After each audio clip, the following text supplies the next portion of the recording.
¿Alguna vez te has sentido atacado por aquellos que te rodean, personas que parecen estar en contra tuya, tal vez incluso aquellos que dicen ser tus amigos?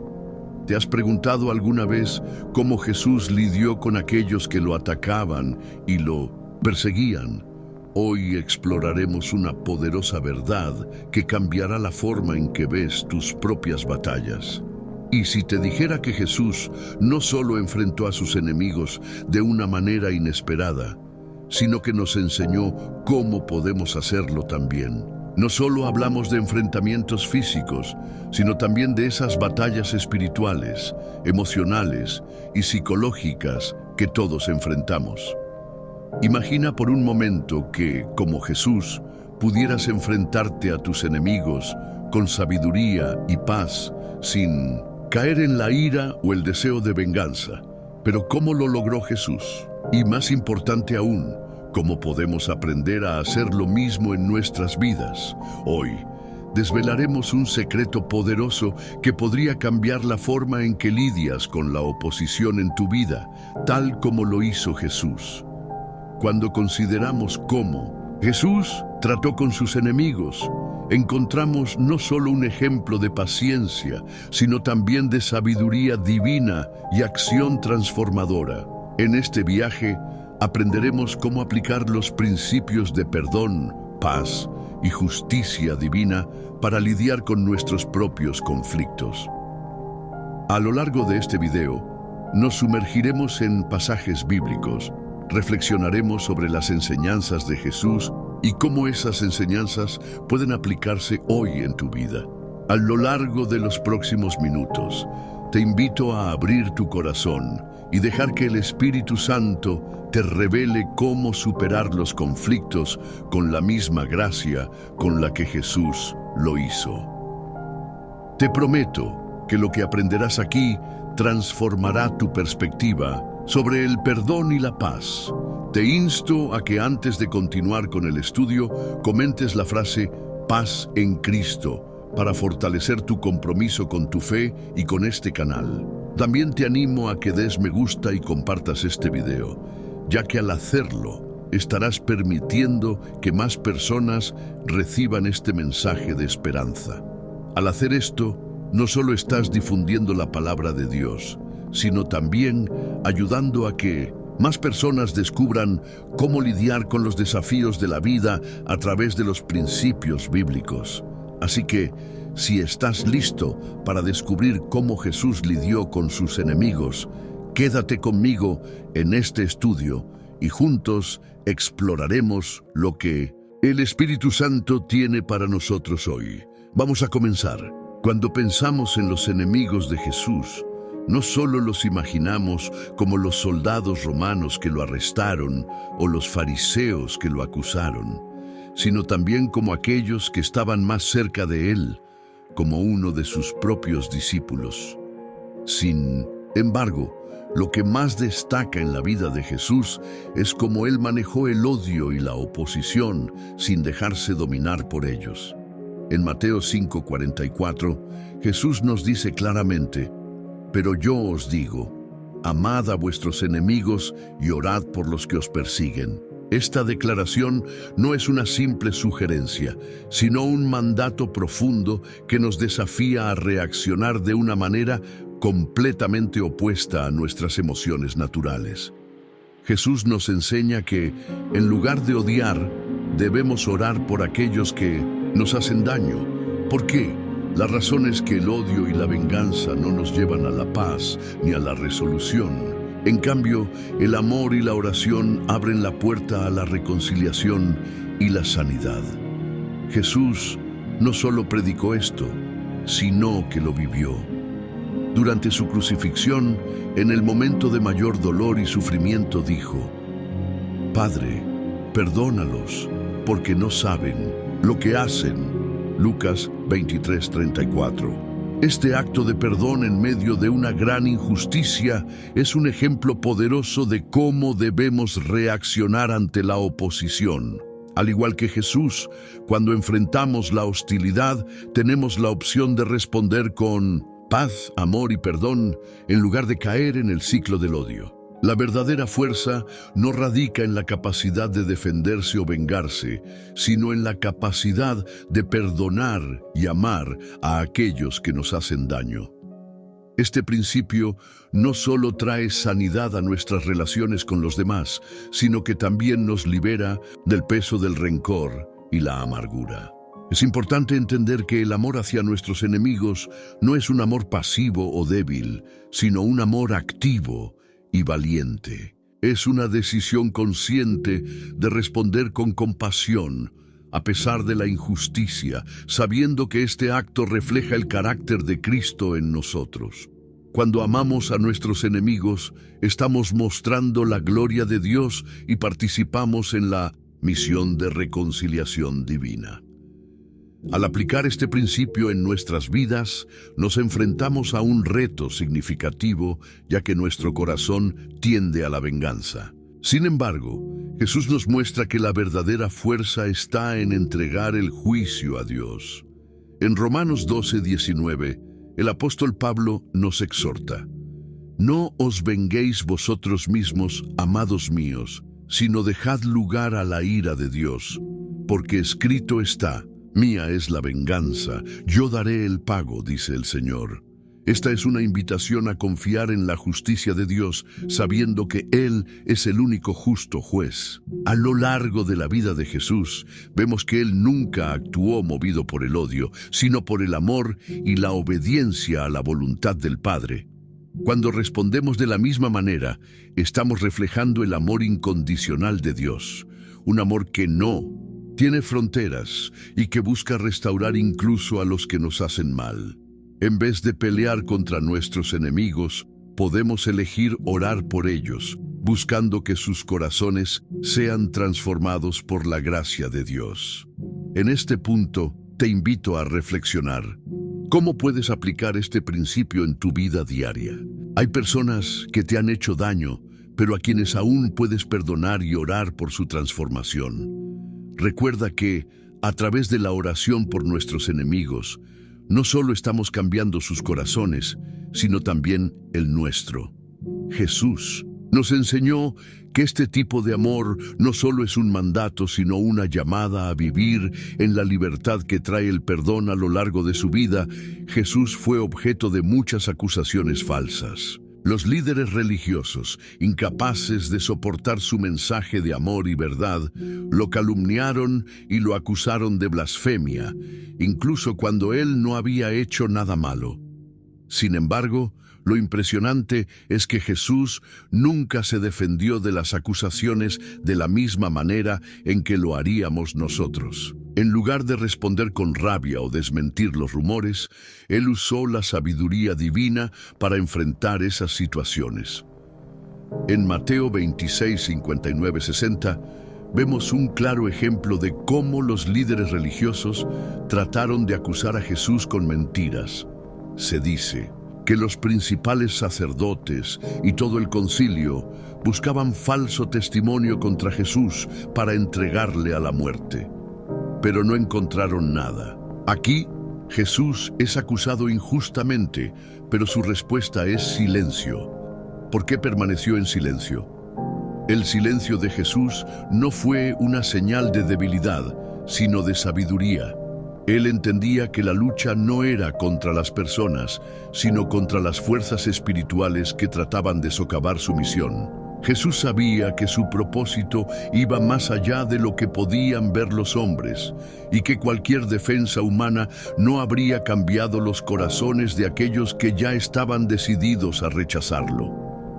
En Isaías 53:7 se profetizó que el Mesías sería como una oveja que va al matadero sin abrir su boca.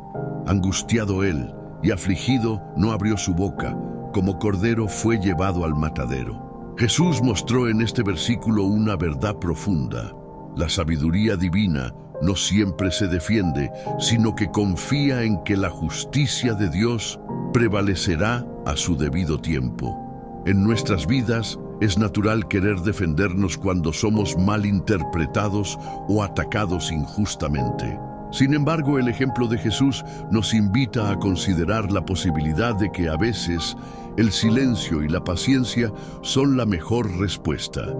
Esto no significa que debamos dejar que las injusticias prevalezcan, sino que debemos confiar en que Dios es el justo juez. En 1 Pedro 2:23 se nos recuerda cómo Jesús, cuando le maldecían, no respondía con maldición. Cuando padecía, no amenazaba, sino encomendaba la causa al que juzga justamente. El reto aquí es claro. En lugar de reaccionar con ira o resentimiento, Jesús nos llama a encomendar nuestra causa a Dios, confiando en su perfecta justicia. Sabemos que aunque las mentiras y las calumnias puedan lastimarnos, Dios es fiel para hacer justicia en su tiempo perfecto. El silencio de Jesús frente a las acusaciones también es una muestra de humildad. Él no sintió la necesidad de probar su inocencia ante los hombres, porque sabía que su relación con el Padre era lo que realmente importaba. Cuando enfrentamos acusaciones o malentendidos, podemos aprender de este ejemplo de confianza en la justicia de Dios. Es fácil caer en la tentación de defendernos de forma agresiva, pero la sabiduría de Jesús nos enseña que la verdadera paz viene al confiar nuestras batallas a Dios. Además, encomendarnos a Dios no solo trae paz, sino que también permite que Él actúe en nuestra defensa de manera mucho más poderosa de lo que podríamos hacer por nosotros mismos. El apóstol Pablo nos dice en Romanos 12:19, «No os venguéis vosotros mismos, amados míos, sino dejad lugar a la ira de Dios, porque escrito está, mía es la venganza, yo daré el pago, dice el Señor». Este versículo es un recordatorio de que Dios tiene el control y que cuando somos maltratados podemos confiar en que Él hará justicia de acuerdo con su voluntad. En resumen, el ejemplo de Jesús frente a las acusaciones nos enseña que, en lugar de entrar en una lucha constante por nuestra reputación, podemos elegir la sabiduría del silencio y confiar en la justicia de Dios. Al hacerlo, no solo demostramos nuestra fe en Él, sino que también mostramos al mundo un testimonio de paz y confianza que trasciende las circunstancias. El perdón es uno de los temas más profundos y desafiantes en la enseñanza de Jesús. A lo largo de su vida, Jesús no solo habló del perdón, sino que lo vivió de una manera radical que nos deja una lección invaluable. Cuando pensamos en la crucifixión, uno de los momentos más impactantes es cuando Jesús, en medio de su sufrimiento, ofrece perdón a aquellos que lo estaban matando. En Lucas 23:34, Jesús, desde la cruz, dice, «Padre, perdónalos, porque no saben lo que hacen». Este es un acto de perdón extremo, dado que los que lo crucificaron no solo lo humillaban físicamente, sino que también se burlaban de él y despojaban de su dignidad. Jesús, en lugar de clamar por justicia, elige perdonar. Él no se dejó llevar por el dolor ni por el odio, sino que ofreció perdón incluso a los que le hacían daño. Este acto de perdón tiene un poder transformador, no solo para los que recibieron el perdón, sino también para quienes ofrecen el perdón. La verdadera paz no se encuentra en la venganza, sino en la liberación que trae el perdón. Al perdonar, liberamos nuestro corazón de la amargura y el rencor. Jesús nos muestra que, al perdonar, no solo ayudamos a los demás a sanar, sino que también sanamos nosotros mismos. Es importante destacar que el perdón no significa que estemos de acuerdo con el mal que se ha hecho. El perdón no implica que se ignore el daño, sino que se elige no dejar que ese daño controle nuestra vida. Perdonar no es olvidar, es dejar ir el derecho de vengarse y permitir que Dios haga justicia. Jesús perdonó a aquellos que lo rechazaban sin exigir que ellos se arrepintieran primero. Él ofreció el perdón como una gracia inmerecida, algo que no podíamos ganar por nuestros propios méritos. En Mateo 18, 21, 22, Pedro le pregunta a Jesús: Señor, ¿cuántas veces perdonaré a mi hermano que peque contra mí? ¿Hasta 7? Y Jesús responde: no te digo hasta 7, sino hasta 70 veces 7. Aquí, Jesús nos enseña que el perdón no debe tener límites.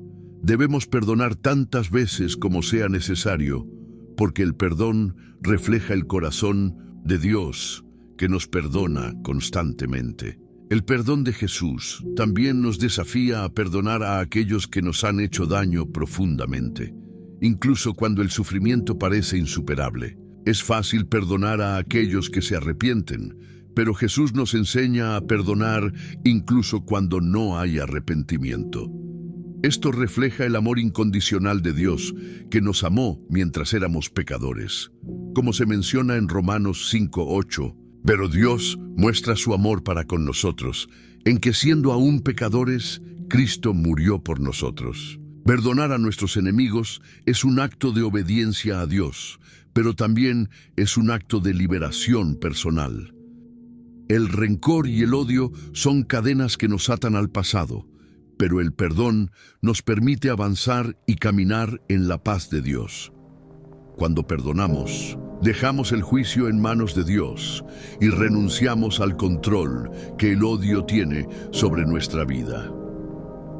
El perdón también es una herramienta poderosa para la reconciliación. En Mateo 5, 23, 24, Jesús nos dice: si pues traes tu ofrenda al altar y allí te acuerdas de que tu hermano tiene algo contra ti, deja allí tu ofrenda delante del altar y ve, reconcíliate primero con tu hermano y entonces ven y presenta tu ofrenda.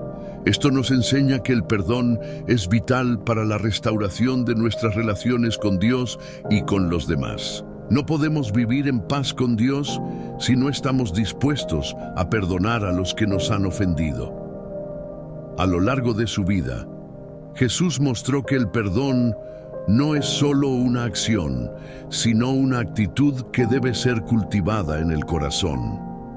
El perdón se convierte en una parte integral de nuestra vida cristiana y nos permite reflejar el amor de Dios de una manera tangible y poderosa.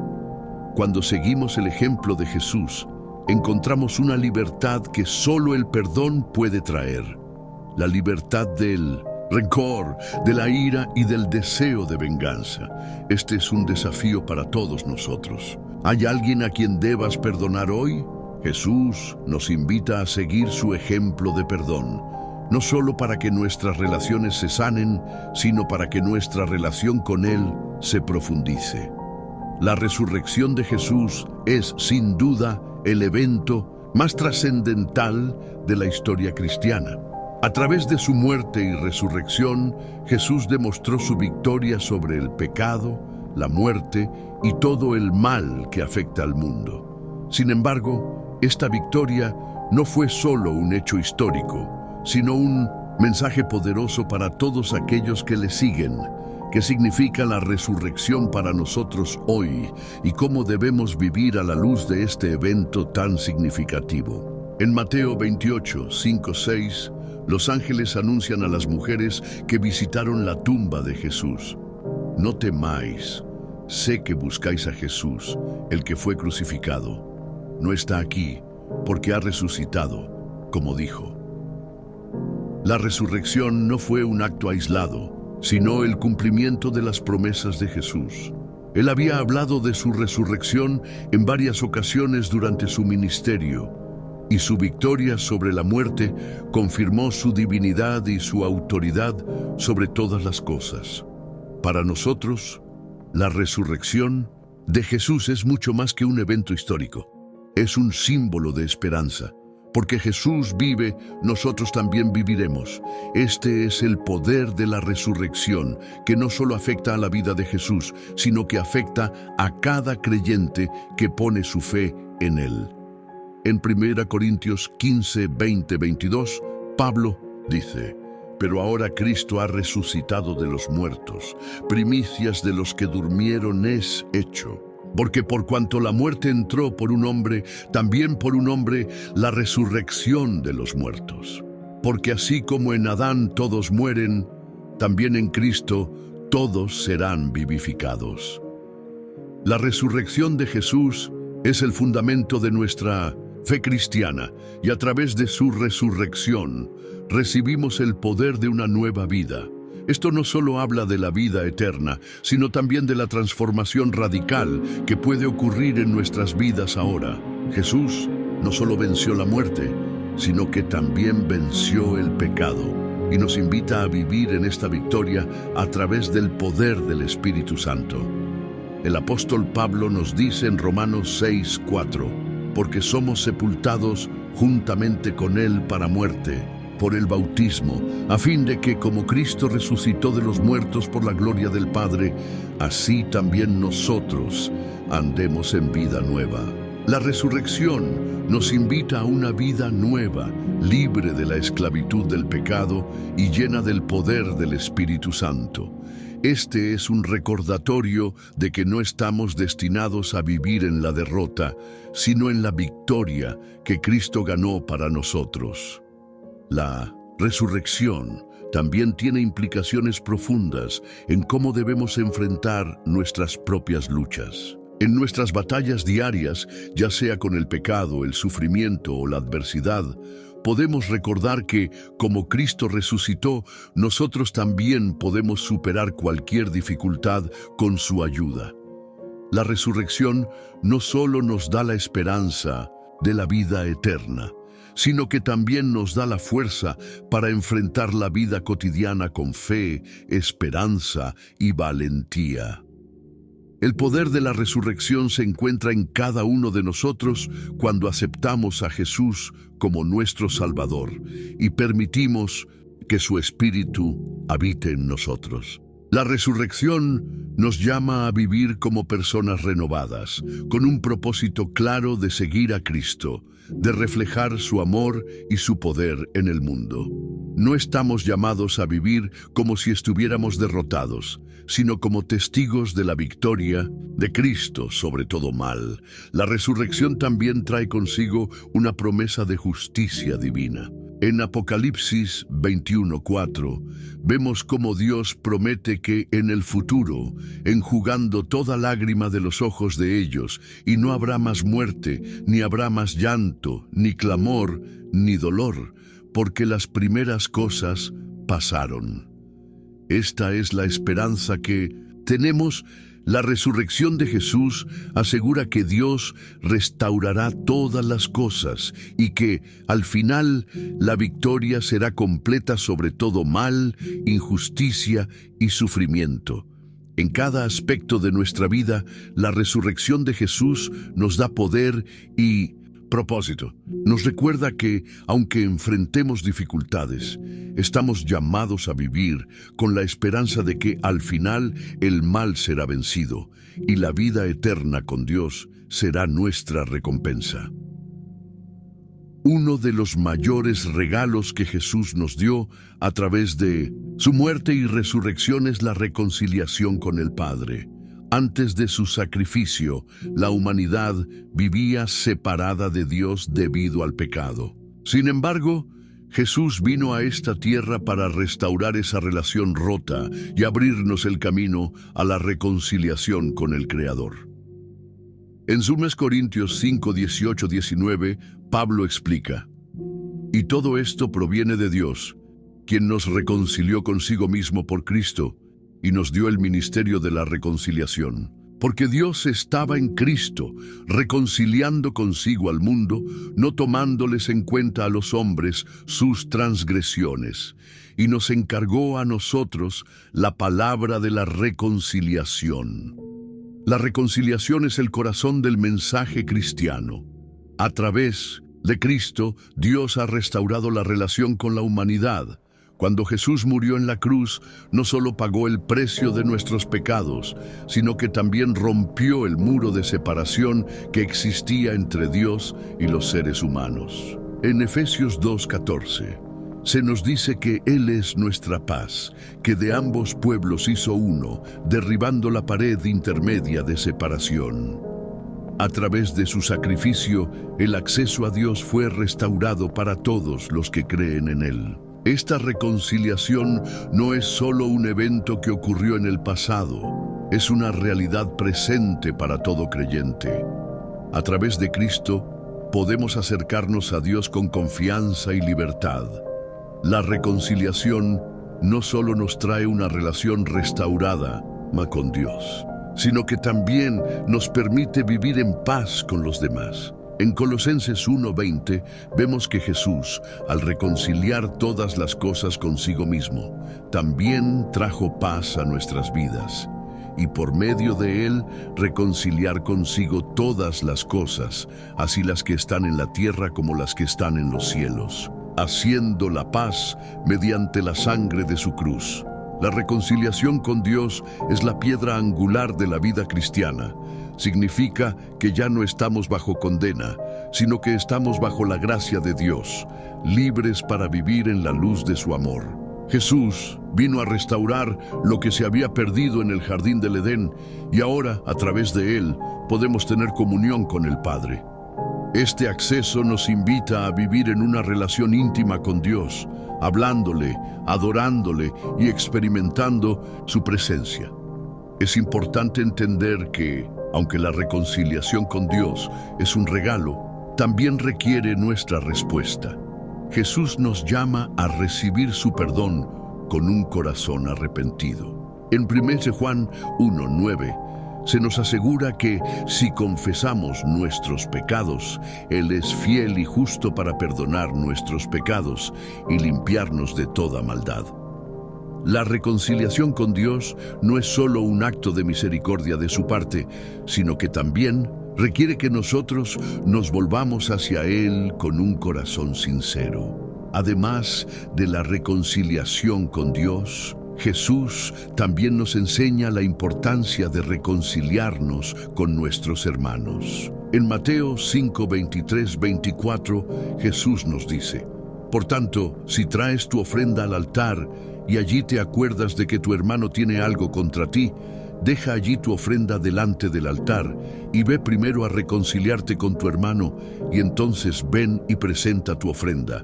La reconciliación no solo se trata de restaurar nuestra relación con Dios, sino también de vivir en paz con los demás.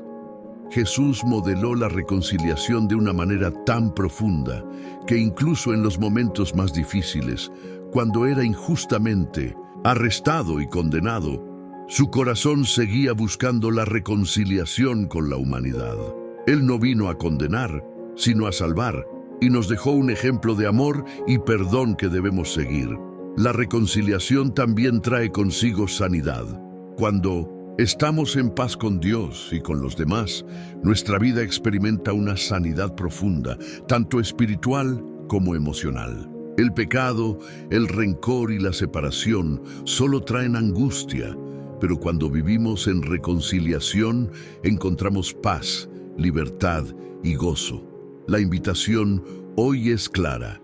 Jesús te ha reconciliado con el Padre, pero estás viviendo en esa reconciliación. ¿Estás disfrutando de esa paz que Él ganó para ti en la cruz? Al comprender el sacrificio de Jesús, podemos caminar en la libertad de una relación restaurada con Dios y con los demás. Jesús vino al mundo con un propósito claro y definido. En Lucas 19:10, Él mismo lo expresa de manera directa: porque el Hijo del Hombre vino a buscar y a salvar lo que se había perdido. Este versículo nos muestra la misión redentora de Jesús, una misión que no solo transformó la historia, sino que continúa transformando vidas hasta el día de hoy. Pero, ¿qué significa realmente que Jesús vino a buscar y salvar lo perdido? El concepto de perdido no solo hace referencia a aquellos que están alejados de Dios, sino también a aquellos que están atrapados en la oscuridad del pecado, en busca de propósito y significado, pero sin encontrarlo. La humanidad estaba perdida, sin esperanza, sin dirección, y necesitaba ser rescatada. Jesús vino para darnos esa esperanza y mostrarnos el camino hacia una vida plena en comunión con el Padre. En Mateo 9, 12, 13, Jesús explica: no tienen necesidad de médico los que están bien, sino los que están enfermos. Y no he venido a llamar a justos, sino a pecadores, al arrepentimiento. Jesús no vino a buscar a los perfectos o a los que se sienten autojustificados. Él vino para aquellos que reconocen su necesidad de perdón y de transformación. El llamado de Jesús es para los humildes de corazón, para aquellos que están dispuestos a admitir su pecado y buscar la redención en Él. Jesús es el buen pastor que deja las 99 ovejas para ir tras la que se había perdido. Lucas 15:4-7. Este acto de amor radical nos muestra cómo Jesús valora a cada ser humano de una manera personal. Él no vino solo para salvar a un grupo selecto de personas, sino para buscar a todos, sin excepción. Para Él, cada alma es invaluable. Esta es una invitación para todos los que se sienten alejados o perdidos. Jesús te está buscando y Él tiene un plan maravilloso para tu vida. Es crucial entender que el acto de salvar a los perdidos no es solo una acción en el pasado, sino que continúa sucediendo todos los días. Cada vez que una persona recibe a Jesús en su corazón, se cumple la misión de salvación. Jesús vino para restaurar no solo nuestra relación con Dios, sino también para transformar nuestras vidas y hacernos nuevos. En 2 Corintios 5:17 se nos dice: si alguno está en Cristo, nueva criatura es. Las cosas viejas pasaron, he aquí todas son hechas nuevas. Esto es parte de la misión de Jesús, hacer de nosotros nuevas criaturas con un nuevo propósito, una nueva vida y un nuevo corazón. Además de buscar a los perdidos, Jesús nos comisiona a nosotros, sus seguidores, a continuar su misión en el mundo. En Mateo 28:19-20, la gran comisión nos es dada. Por tanto, id y haced discípulos a todas las naciones, bautizándolos en el nombre del Padre, y del Hijo, y del Espíritu Santo, enseñándoles que guarden todas las cosas que os he mandado. No solo Jesús vino a buscar y salvar lo perdido, sino que ahora Él nos llama a ser instrumentos de su salvación, llevando el mensaje de esperanza a aquellos que aún no lo conocen. La misión de Jesús es nuestra misión. Él vino para mostrarnos el camino, para enseñarnos a vivir en obediencia a Dios y a amar a los demás como Él nos amó. Y ahora, como su cuerpo en la tierra, debemos llevar a cabo la misión de Jesús en nuestras vidas, buscando y alcanzando a los que aún están perdidos. Es un llamado a salir de nuestra zona de confort, a compartir el Evangelio y a vivir de una manera que refleje su amor y compasión por el prójimo. La misión de Jesús es también una misión de restauración. Él no solo vino para perdonar nuestros pecados, sino también para transformar nuestras vidas, sanar nuestras heridas emocionales y restaurar la paz en nuestro corazón. Jesús vino para que tuviéramos vida y vida en abundancia. Juan 10:10. A través de su sacrificio y resurrección nos dio acceso a una vida eterna y también a una vida plena aquí y ahora, llena de propósito, esperanza y gozo. Jesús vino para buscar y salvar lo perdido, pero Él también nos llama a ser parte de ese proceso. El mensaje del Evangelio no es solo para ser recibido, sino también para ser compartido. Esta es una invitación a participar activamente en la misión de Jesús, ayudando a que otros encuentren la salvación, la paz y el propósito que solo Él puede dar. El amor incondicional de Jesús es uno de los aspectos más asombrosos de su ministerio. A lo largo de su vida, Jesús mostró un amor tan profundo y radical que desafía todo entendimiento humano. Él no amó solo a los justos y piadosos, sino a todos, sin distinción, incluso a aquellos que lo rechazaron y lo odiaron. Este amor es el fundamento de su sacrificio en la cruz y es la fuente de nuestra salvación. En Juan 13, 34, 35, Jesús les da a sus discípulos un mandamiento nuevo. Un mandamiento nuevo os doy, que os améis unos a otros, como yo os he amado, que también os améis unos a otros. En esto conocerán todos que sois mis discípulos, si tenéis amor los unos por los otros. Este amor no es superficial ni basado en el comportamiento de los demás, sino un amor que trasciende todo, un amor que nos llama a amar a nuestros enemigos y a orar por aquellos que nos persiguen. Mateo 5:44. El amor de Jesús es tan transformador que nos invita a amar incluso cuando no es fácil, cuando las personas nos hieren o nos rechazan. A través de su ejemplo, aprendemos que el verdadero amor no es condicional, sino que es un amor sacrificial que busca el bien del otro, incluso cuando eso significa sacrificarnos por ellos. La cruz es la máxima expresión de este amor incondicional. Cuando Jesús fue crucificado, no lo hizo solo por aquellos que lo amaban, sino por todos, incluidos aquellos que lo repudiaban. En Romanos 5:8 se nos dice: pero Dios muestra su amor para con nosotros, en que siendo aún pecadores, Cristo murió por nosotros. Este es el amor más profundo y grande que podemos conocer, un amor que nos ofrece perdón y reconciliación, no porque lo merezcamos, sino porque Él nos ama profundamente. En la cruz, Jesús mostró que el amor no busca su propio beneficio, sino el bien de los demás. Él amó hasta el final, sin importar el costo. Jesús nos enseñó que el amor verdadero es incondicional, es decir, no se basa en lo que los demás hagan o dejen de hacer, sino en una decisión personal de amar, reflejando el amor de Dios en nuestras vidas. El amor incondicional de Jesús también es un amor que no tiene límites. Él amó a los pecadores, a los marginados, a los excluidos, a los enfermos, a los que la sociedad consideraba indignos. Jesús vio el valor en las personas, más allá de sus errores, fallas y pecados. En Lucas 19:10 se nos recuerda que el Hijo del Hombre vino a buscar y a salvar lo que se había perdido. Jesús vino a mostrarle a todos, especialmente a los rechazados, que su amor no tiene barreras. Este amor también es transformador. Cuando recibimos el amor incondicional de Jesús, nuestra vida cambia.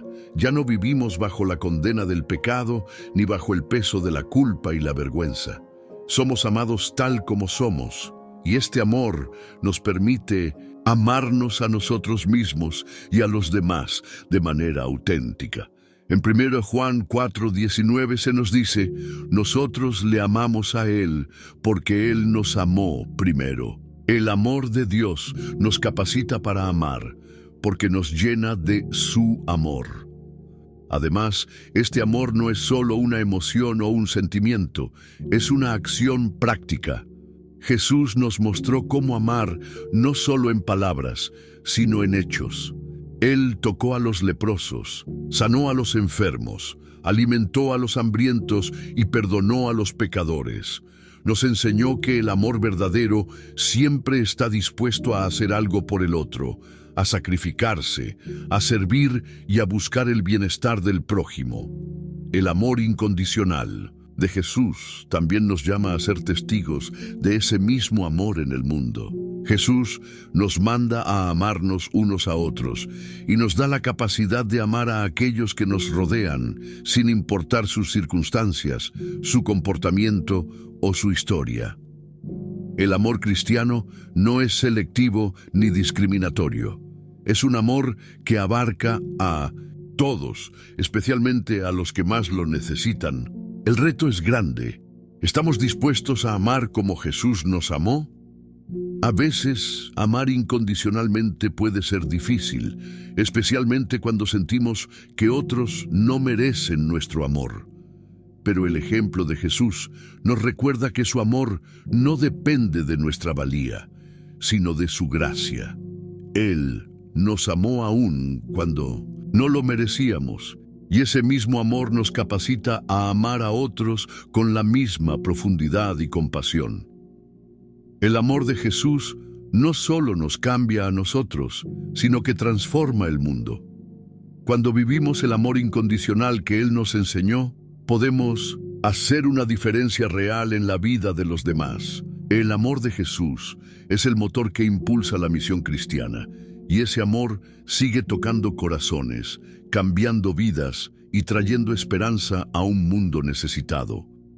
El reino de Dios es uno de los temas más importantes en la enseñanza de Jesús. En Mateo 4:17, Jesús comenzó su ministerio diciendo: «Arrepentíos, porque el reino de los cielos se ha acercado».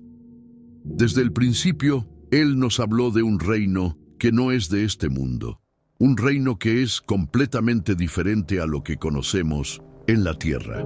Pero, ¿qué significa realmente vivir según los principios del reino de Dios?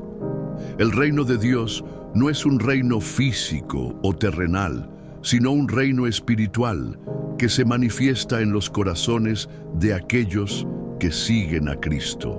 En Lucas 17:20-21, Jesús nos dijo: «El reino de Dios no viene con advertencia, ni dirán, he aquí, o está allí, porque el reino de Dios está entre vosotros».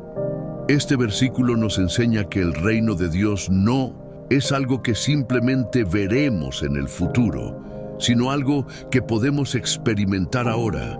Está en medio de nosotros, en la forma en que vivimos, amamos y buscamos a Dios. Jesús nos enseñó que los principios del reino de Dios son completamente diferentes a los principios de este mundo. Mientras que el mundo busca el poder, el éxito y la gloria personal, el reino de Dios es un reino de humildad, servicio y amor. En Mateo 20:26-28, Jesús dijo: «Pero entre vosotros no será así.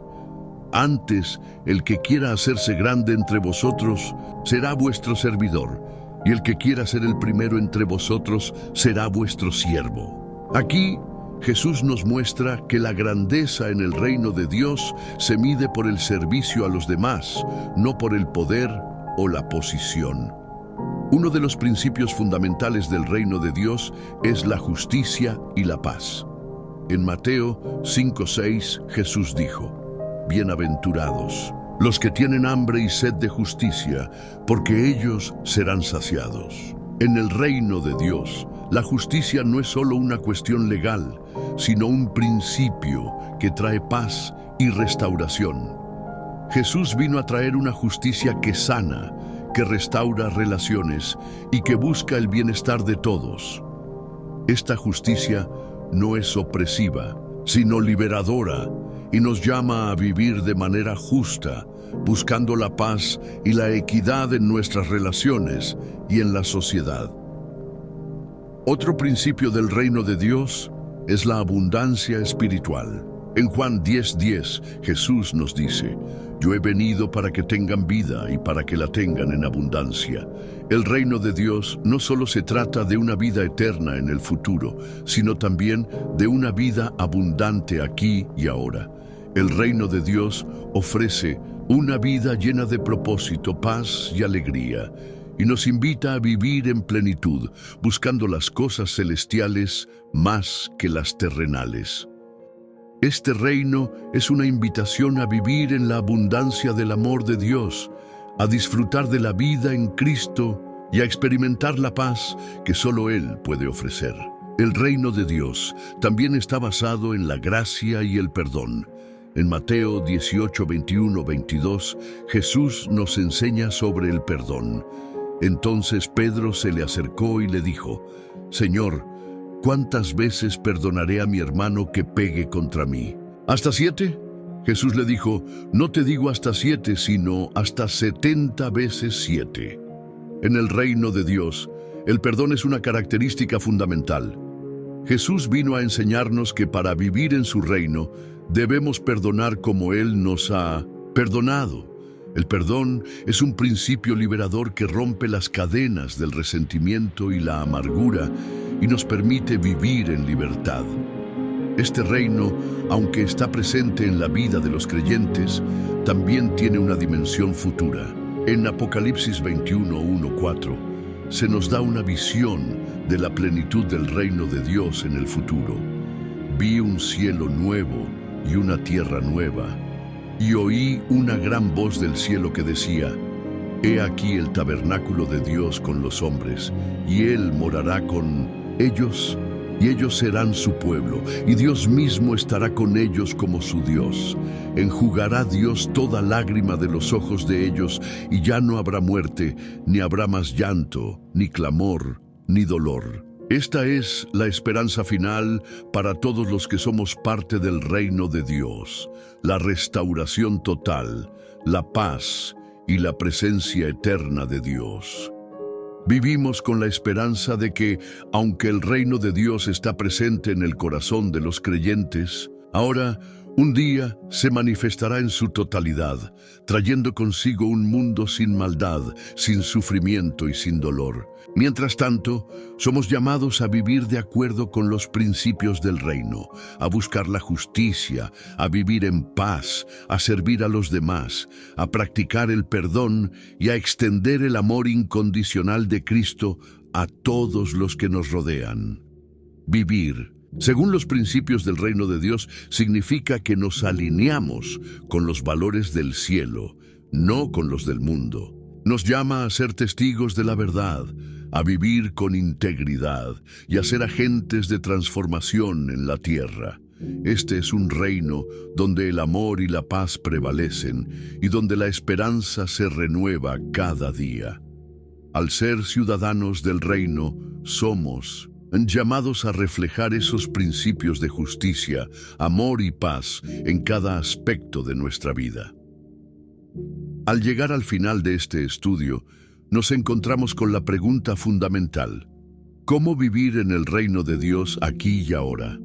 La respuesta está clara: siguiendo los principios de Jesús, viviendo una vida de amor, perdón, justicia y paz, y siendo testigos activos de su reino en el mundo. Nuestro llamado es no solo esperar el reino venidero, sino ser parte de él hoy, viviendo de acuerdo con sus valores y principios.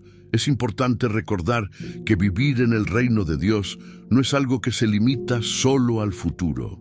Es algo que se manifiesta en nuestra vida diaria, en cómo tratamos a los demás, en cómo manejamos nuestros conflictos, en cómo reflejamos el amor y la gracia que hemos recibido de Él. En Mateo 6:33, Jesús nos dice: «Buscad primeramente el reino de Dios y su justicia, y todas estas cosas os serán añadidas».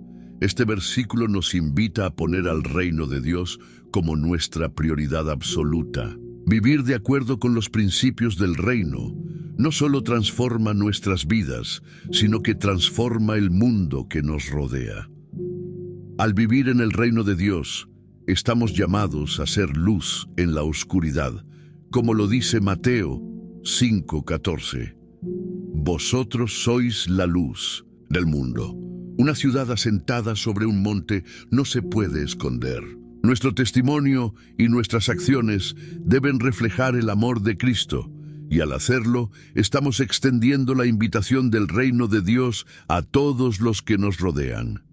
Este reino es inclusivo y abierto a todos, no importa su pasado, sus fallas o su situación presente. Jesús vino a buscar a los perdidos y a ofrecerles la oportunidad de ser parte de su familia. El reino de Dios es también un llamado a la acción práctica.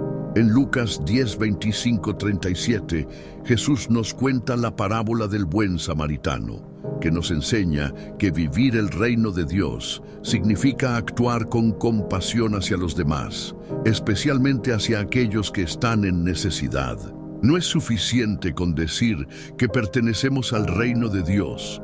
Debemos demostrarlo con nuestras obras como Jesús lo hizo. El reino de Dios se construye en la acción, en la generosidad, en el servicio y en la voluntad de sacrificarse por el bien de los demás. La llamada a vivir en el reino de Dios también es una llamada a la esperanza.